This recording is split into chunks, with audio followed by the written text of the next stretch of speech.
India is a populous country with a population of 138 crore approx and is one of the fastest developing economies of the world in 2020. The petroleum consumption in India is approx 49 lakhs barrel per day and ranks third in the world in oil consumption after the United States and the China.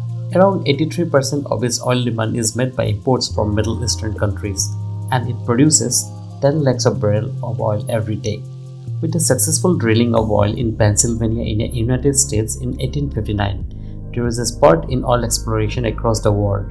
Since 1928, traces of oil seepage was seen far away from the mainland in a remote corner of northeast India across the bank of the river Dihing in Assam.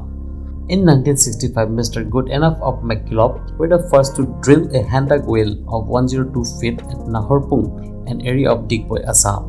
But the expedition failed in getting satisfactory result. In another attempt made by them in Makum area near Tinsukia, oil was struck at just 118 feet. This was Asia's first mechanically drilled oil well. Oil was no doubt found, but the project had to shut down as it was not financially viable. However, it was just the beginning and the main discovery was yet to happen. In 1867, the Assam Railway and Trading Company was commissioned to set up a railway line from Dibrugarh to Margherita. The workers had to work in dense forest and elephants were often being used in hauling logs and other goods being used in the construction. Engineer W.L. Lake, an employee of that company, was also an oil enthusiast.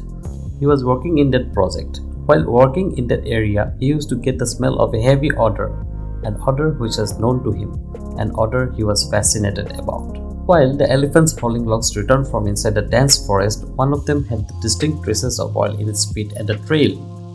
Following the footprints, they found seepages of oil bubbling to the surface.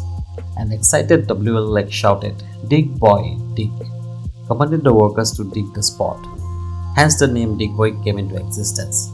And the tiny place, which was once a small habitat, became popular in the petroleum history of the world. Though no credible proof was associated with this historical incident, but this is the most distilled version of legend explaining the origin of the history of Digboi. Digboi oilfield used to produce around 7,000 barrels per day in its peak time during the World War II. The field was pushed for maximum production without taking care of the reservoir management, hence its production started to decline over years. With more than 1,000 wells had been dug in that field, Digboi at present produces only 240 barrels per day. Though Digboi oil production is not very high today, it has its history and legacy of being the first of its kind in the entire Asia. If you like this video, please like it, share it and subscribe to my channel.